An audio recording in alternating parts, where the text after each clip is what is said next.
Friends, link it kill series के 6th episode को देखने के लिए बिल्कुल तैयार हो जाइए। पिछले एपिसोड में डाह्युन की मां और नानी को पता चल गया था कि गेहून के रेस्टोरेंट में ली की दीदी युगेन काम करती है और गेहून डाह्युन को उन दोनों के बीच के इमोशनल कनेक्ट के बारे में भी बता देता है, पर डाह्युन को उसकी बात पर विश्वास नहीं होता। इस एपिसोड की शुरुआत में डाह्युन कहती है कि अगर तुम्हारे पास ऐसी सुपर पावर है तो अभी प्रूव करके दिखाओ, बताओ मैं इस वक्त क्या सोच रही हूँ। गेहूं समझाता है कि मैं ये नहीं बता सकता कि तुम क्या सोच रही हो और आगे क्या करने वाली हो, मैं तो सिर्फ तुम्हारे इमोशन को फील कर सकता हूँ। लेकिन डाह्युन उसको छोड़ने वाली नहीं थी। वो कहती है कि ट्राई करने में क्या हर्ज है, मैं कुछ सोचती हूँ और फिर तुम उसे गैस करने की कोशिश करो। ये कहकर वो सोचती है कि अगर इसकी बात झूठी निकली तो मैं इसे हमेशा इस बात पर चिढ़ाया करूंगी। आजकल मैं इसके साथ ज्यादा वक्त बिताती हूँ, कहीं मुझे इससे प्यार तो नहीं हो गया। इस तरह डाह्युन जानबूझकर माइंड में सब कुछ सोच रही होती है, लेकिन बहुत कोशिश करने के बाद भी गेहून डाह्युन के थॉट्स को गैस नहीं कर पाता।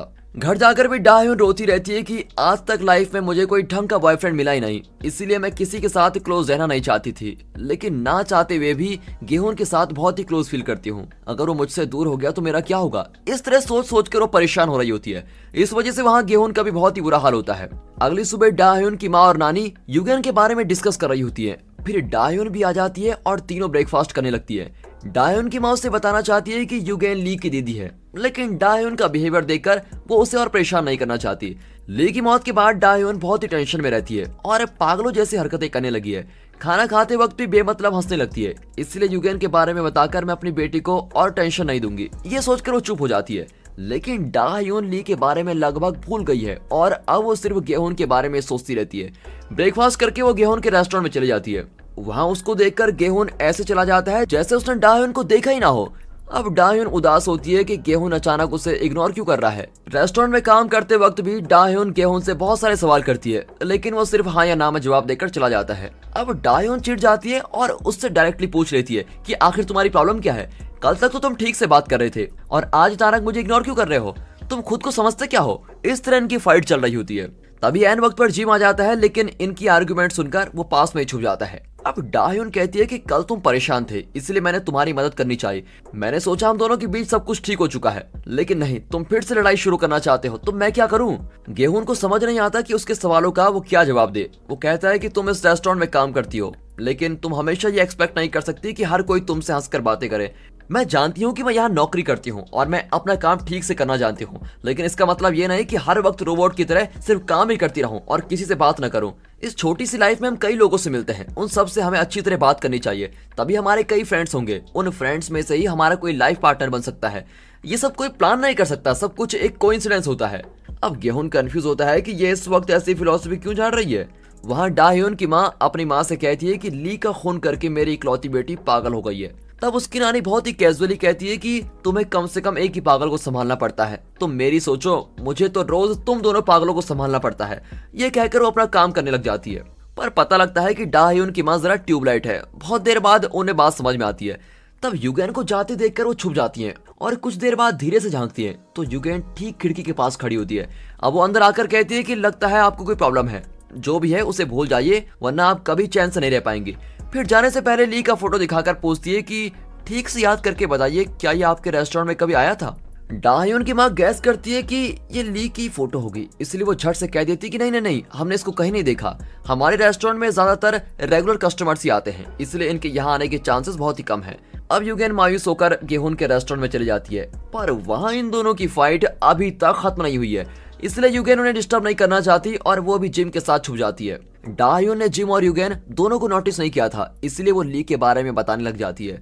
मुझे इस फ्रिज को देखकर बहुत ही डर लगता है, ली जरूर एक ना एक दिन मुझे ढूंढता हुआ यहाँ पर आ जाएगा, तब ना जाने मेरा क्या हाल होगा। लेकिन अब मैं बिल्कुल भी नहीं डरूंगी, क्योंकि पहले भी ली, और इससे पहले कि वो आगे बोल सकती, जिम को छींक आ जाती है। दरअसल वो कहने वाली थी कि पहले भी ली ने मेरा खून करने की कोशिश की थी, और फिर वो जिम की छींक को सुनकर चुप हो जाती है और फिर गेहून और डाह्युन टॉपिक को चेंज कर देते हैं। इस वजह से युगेन ली के बारे में कुछ नहीं जान पाती। गेहून टेंशन हो जाता है कि तुम दोनों अंदर कब आए। दोनों झूठ कहते हैं कि जब तुम दोनों झगड़ रहे थे हम दोनों तभी अंदर आए, लेकिन हमने तुम दोनों की कोई बात नहीं सुनी। ये कहकर वे बाहर चले जाते हैं।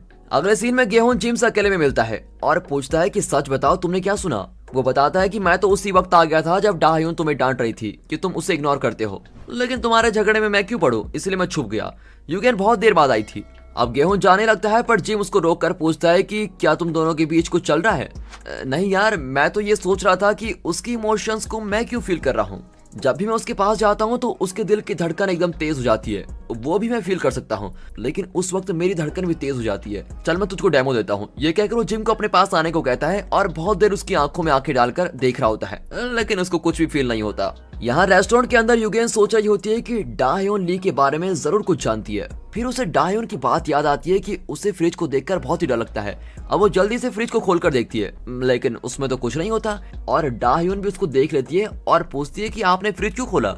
यूगेन कहती है कि बहुत दिन से ये खाली पड़ा था, मैंने सोचा जरा खोल कर देखती हूँ, और ये कहकर वो फ्रिज को बंद कर देती है। डाहयोन की माँ दूर से इन दोनों को बात करते हुए देख लेती है। वो नोटिस करती है कि यूगेन डाहयोन को घूर रही है, जरूर उसे डाहयोन पर शक है। वो सोचती है कि मुझे किसी भी तरह अपनी बेटी को यूगेन से बचाना ही होगा।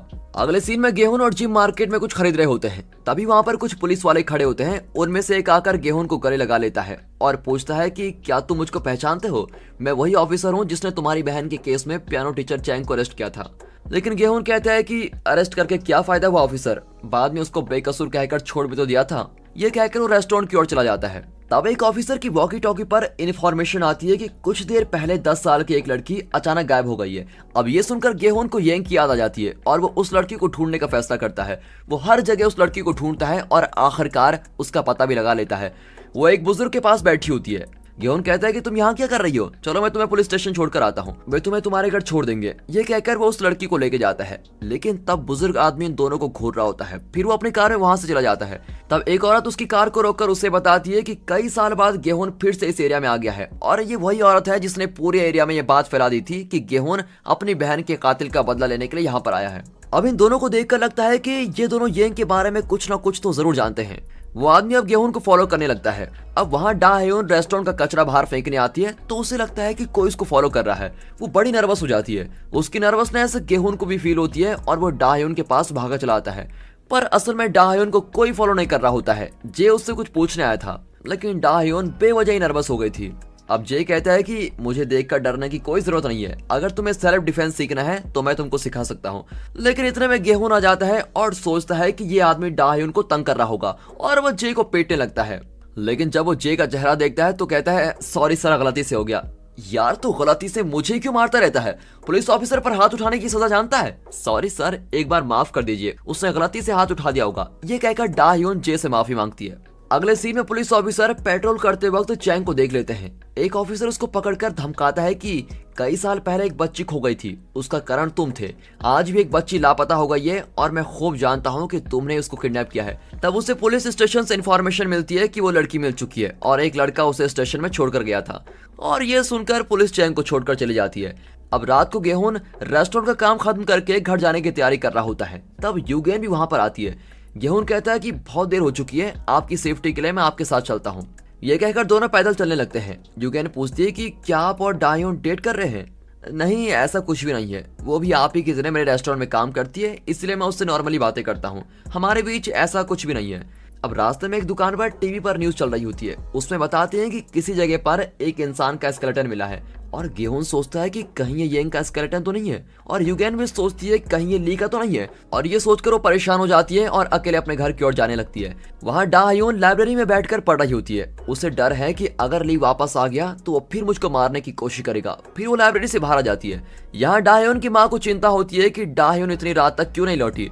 वो सेफ्टी के लिए एक हथौड़ा लेकर डाहयोन को ढूंढने जाती है, और उनका गैस बिल्कुल ठीक निकलता है और यूगेन डाहयोन को फॉलो कर रही होती है। डाहयोन को भी पता चल जाता है कि कोई उसको फॉलो कर रहा है, और वो चौंक कर मुड़ती है तो वहां पर कोई नहीं होता।